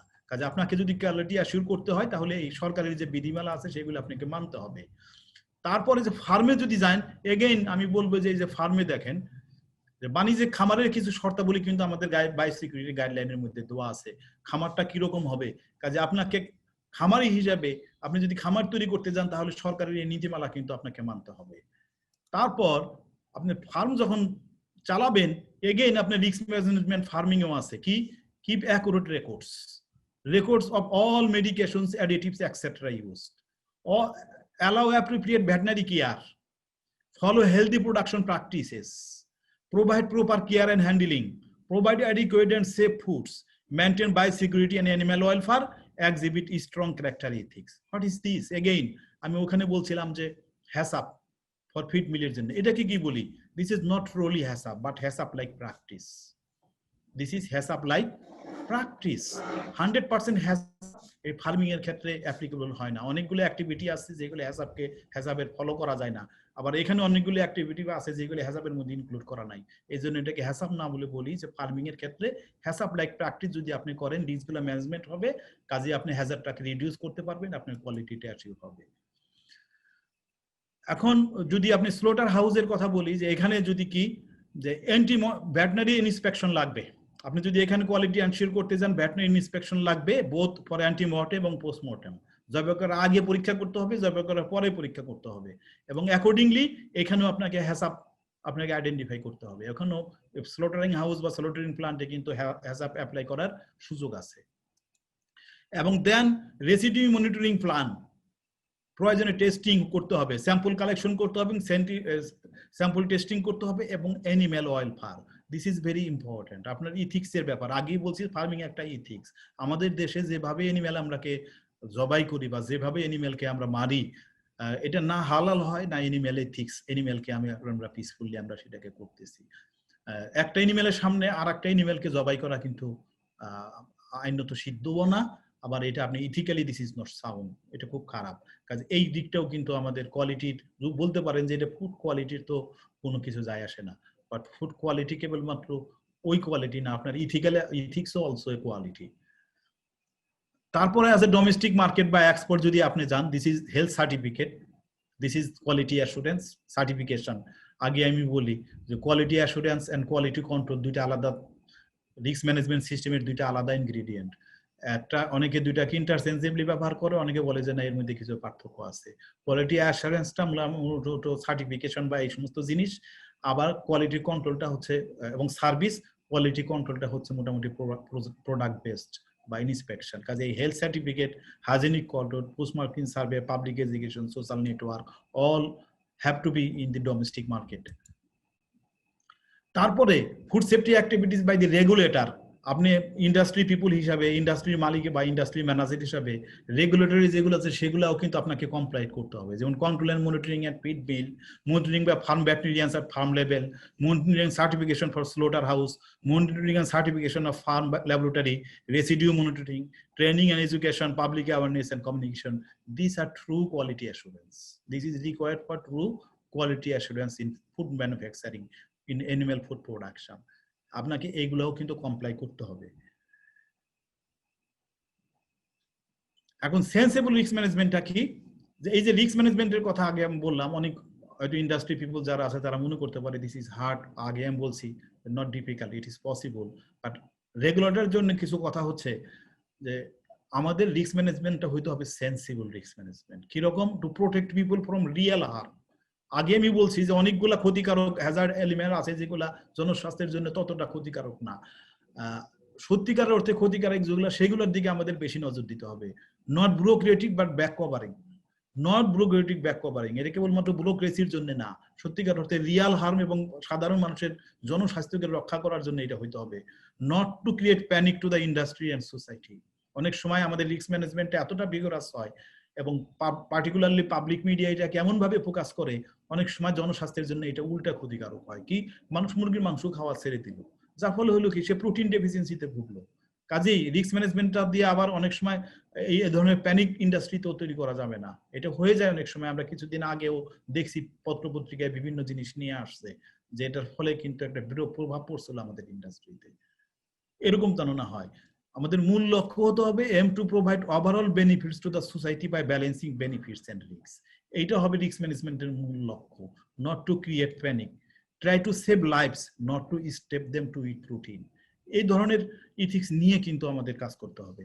আমি প্রায় শেষের দিকে আসছি, আমি বলতে চাই যে আমরা ফুড কোয়ালিটি অ্যাসুরেন্স কিন্তু আমরা সবগুলা স্টাডি করতে পারি ইন্ডাস্ট্রি। কেমন? ইন ফিড ম্যানুফ্যাকচারিং প্লান্টে অ্যাডপ্ট হেসাব, সরাসরি আপনি হেসাব অ্যাডপ্ট করতে পারেন। এবং আমাদের পাশ্চাত্যের দেশসমূহে আমেরিকাতে এরা কিন্তু সরাসরি ফিড ম্যানুফ্যাকচারিং প্লান্টে হেসাব ছাড়া অন্য কোনো কিছু নাই। On the farm, actions can be taken to prevent contamination, such as monitoring feeds, biosecurity, practicing good animal health management practices, যেটাকে আমি বলছি HACCP like practice। অর্থাৎ ফার্মে করতে পারেন আপনি HACCP like practice। স্লটার হাউসে you can adopt, actions can be taken to prevent contamination, such as adoption HACCP or even HACCP like practice। 100% HACCP যদি আপনি নাও করতে পারেন, তাহলে HACCP like practice-টা অন্তত করেন। Even in distribution and retail, আমাদের দেশে যে কোম্পানিগুলো আছে যারা কোম্পানি বেসড, অনেক কোম্পানি আছে যারা তাদের ডিস্ট্রিবিউটর আছে, তারা কিন্তু নিয়ম করে দিতে পারে যে আমি আমার রিটেইলের কাছে এইভাবে পৌঁছাবো, যে develop your standard for safe handling of food during transportation, distribution, storage prior to delivery to retail stores. আপনি নিজেই কিন্তু এটা এনশিওর করতে পারেন, HACCP লাইক প্র্যাকটিস নিজে তৈরি করে আপনি কিন্তু রিটেল স্টোর পর্যন্ত ইচ্ছা করলে পৌঁছায় দিতে পারেন। ফলে এটা কিন্তু ব্র্যান্ড হবে, আপনার একটা ব্র্যান্ড সুখ্যাতি পাবে, বলবে যে না, তারা তো একেবারে ডিস্ট্রিবিউশন এন্ড রিটেল পর্যন্ত HACCP কোয়ালিটি অ্যাসুর করে, ফলে আমি এখন কিনে আনবো, এখন বাদ বাকি দায়িত্ব আমার, আমি হ্যান্ড হাইজিন প্র্যাকটিস করে আমি খাবো। Even European countries, consumers can implement HACCP-like practices in home by following proper storage, handling, cooking, and cleaning procedures. আমি আমার সুইজারল্যান্ডে আমি যখন পিএইচডি করে তখন আমি একটা ছাত্রাবাসে থাকতাম, প্রতি সপ্তাহে ফুড ইন্সপেক্টর এসে আমাদের রেফ্রিজারেটর চেক করতো, আমাদের কিচেনে এসে চেক করতে যে সঠিকভাবে আমরা পরিষ্কার পরিচ্ছন্ন করতেছি কিনা। This is nothing, this is HACCP-like practice. কাজেই আমাদের ফুডের এভরি আইটেমে একেবারে ম্যানুফ্যাকচার থেকে শুরু করে রিটেল হাউস পর্যন্ত কিন্তু এই HACCP অথবা HACCP-like প্র্যাকটিস অ্যাডপ্ট করা সম্ভব। আমি প্রায় শেষ দিকে আসছি, আমার মনে হয় আমার সময়ও শেষ। আমাকে বলা হয়েছিল 40 থেকে 50 মিনিট আমি বক্তব্য রাখবো, আমি দেখলাম যে আমার ঘড়িতে অনেকটা, আমার শুরু করা থেকে এরকম একটা টাইম। আমি লাস্ট কথাটা আমি এভাবে বলতে চাই, follow good production practices like GM, good manufacturing practice অথবা HACCP-like practice, you will get healthy animals, and definitely healthy animal will give you healthy products। এবং এই হেলদি প্রোডাক্টই হচ্ছে আপনার assured safe quality products. In case of food, আপনার quality product should be safe, otherwise this is not quality product. And that's why in food manufacturing quality assurance and food safety যে program আছে সেগুলো খুবই inter related এবং একটাকে আরেকটা থেকে আলাদা করা খুবই ডিফিকাল্ট। আমি বলবো যে thank you for your kindness. আপনারা যারা শুনেছেন, আপনারা যদি না শুনতেন তাহলে আমার এই বলার কোনো অর্থহীন। কাজে আপনাদের সকলকে ধন্যবাদ। Thank you very much. Thank you sir for such an informative presentation. আমরা আশা করছি যে পার্টিসিপেন্টরা তাদের নিড ওয়াইজ নলেজটা গেইন করতে পেরেছেন। স্যার কাইন্ডলি যদি একটু আপনার স্ক্রিন শেয়ারটা অফ করতেন। আমি স্ক্রিনটা অফ করে দেই। জি জি।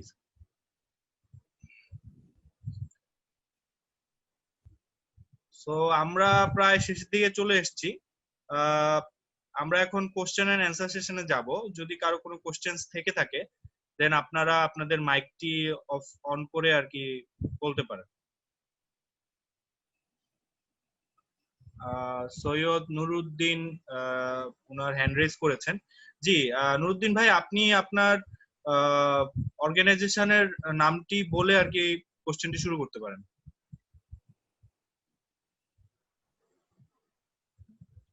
আসসালামু আলাইকুম স্যার, নুরুদ্দিন বলছি নরওয়ে থেকে। আমার নাম হচ্ছে সাইদ নুরুদ্দিন। আমি অ্যাকচুয়ালি নরওয়েজিয়ান ন্যাশনাল হসপিটালে অ্যাজ এ সিনিয়র রিসার্চার হিসেবে কাজ করছি। স্যার, এটা আসলে কোশ্চেনের তুলনায় মানে এটা kind of comments. It was a very informative presentation. You touched actually all the points, whatever necessary. তা আমার একটা জিনিস, যে জিনিসটা মানে এখানে একটা অভিমত, যেটা হচ্ছে যে অনেকে কিউএ এবং কিউসিটাকে ইন্টারচেঞ্জেবলি ইউজ করে। বেসিক্যালি আমি এটাতে কমপ্লিটলি দ্বিমত করি, কারণ কিউসিটা হচ্ছে একটা প্রসেসের একটা পার্ট, আর কোয়ালিটি অ্যাসুরেন্সটা হচ্ছে ইউ আর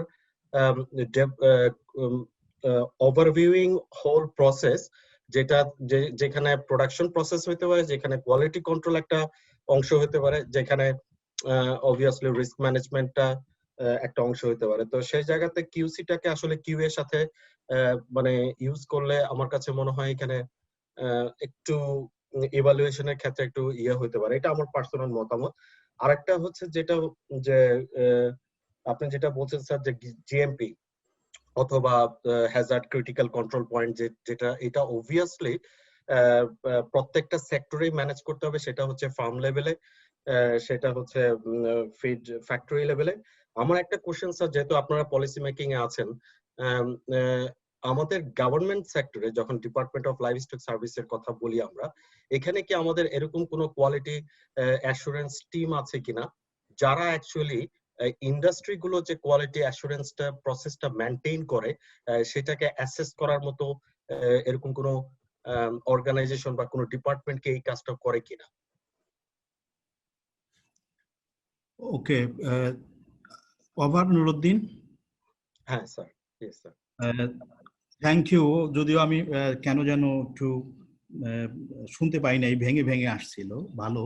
তবুও যতটুকু আমি গেস করেছি, প্রথম যে প্রশ্নটা কোয়ালিটি অ্যাসুরেন্স আর কোয়ালিটি কন্ট্রোল, আমি আগেই বলছি আমার বক্তব্যের মধ্যে যে অনেকে, আমি ইন্টারনেটও আমি মনে করি, আমারও ধারণা ছিল এটা করার সময় অনেকে প্রশ্নটা তুলবে, তুমি তুলেছো, তোমাকে ধন্যবাদ।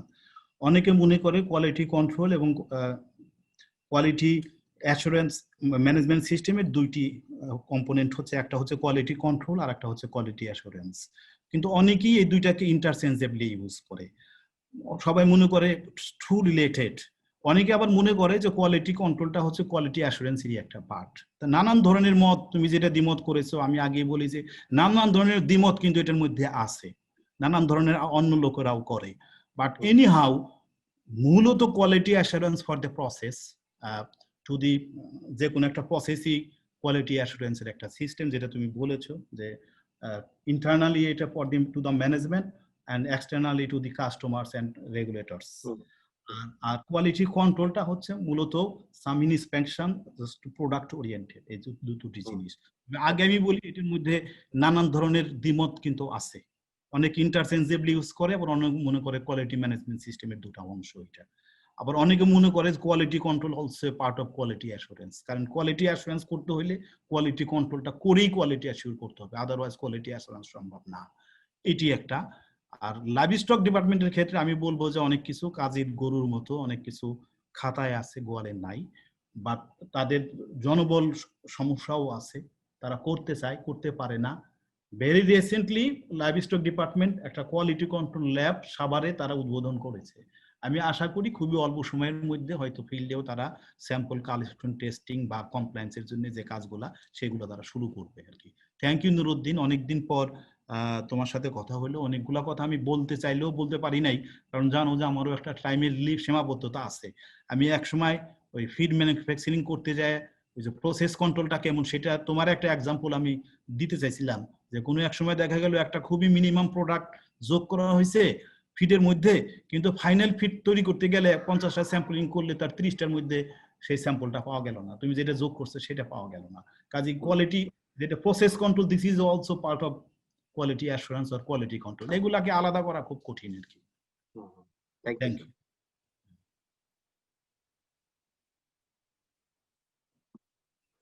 থ্যাংক ইউ নুরুদ্দিন ভাই for your question.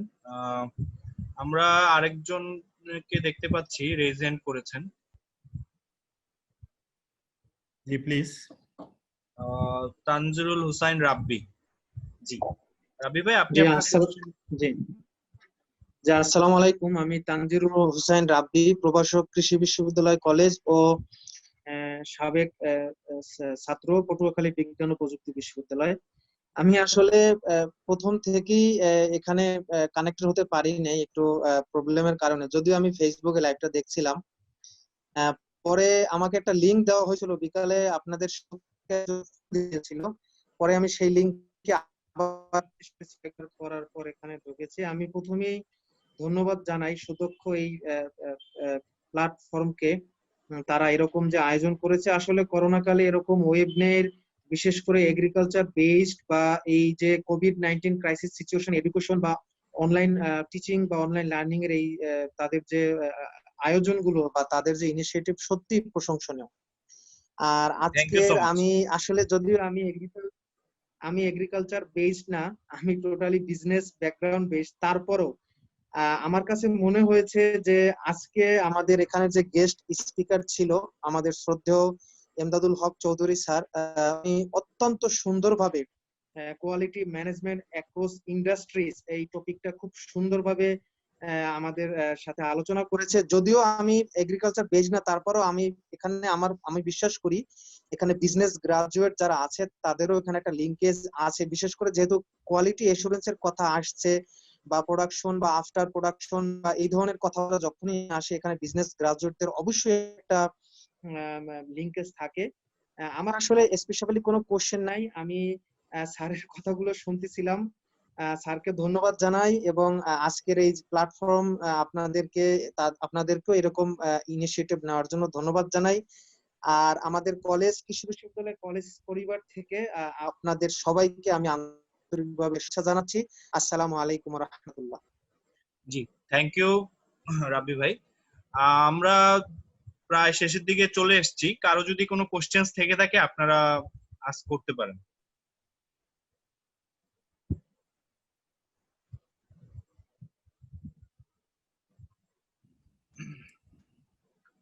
Okay, so আমরা এখন সামনের দিকে যাব। সো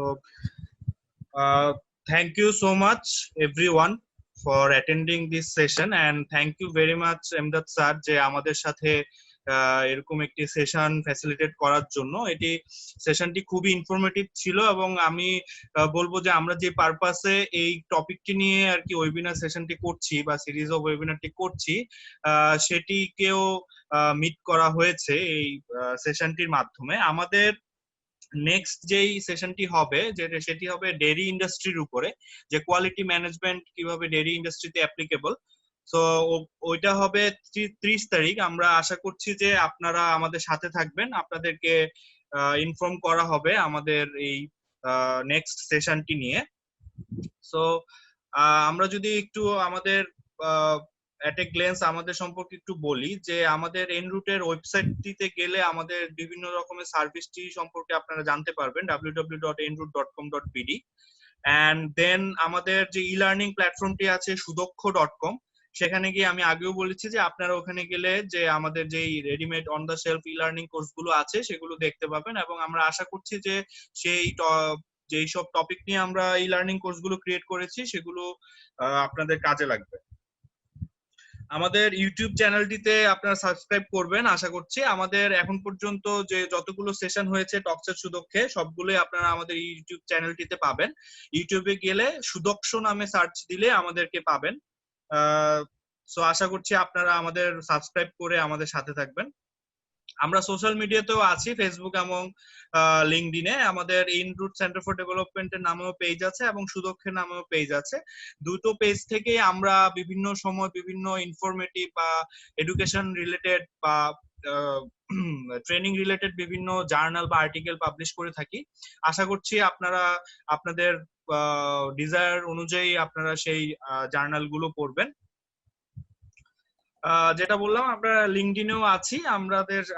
আমরা আশা করছি আমাদেরকে লিঙ্কডইনেও আপনাদের সাথে থাকবেন আমাদের সাথে।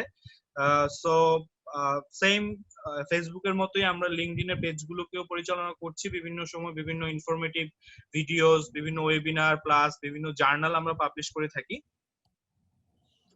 So overall thank you so much everyone. আমরা দেখতে পাচ্ছি চ্যাট বক্সে সম্ভবত কিছু আমাদের কোয়েরিজ আসছে। Okay, so thank you Imdad sir and thank you everyone. আমরা আশা করছি আমাদের নেক্সট সেশন গুলোতেও আপনারা সাথে থাকবেন এন্ড ইমদাদ স্যারের সাথে আমরা ভবিষ্যতেও কাজ করব। Thank you so much. Good evening. Thank you, সবাইকে ধন্যবাদ।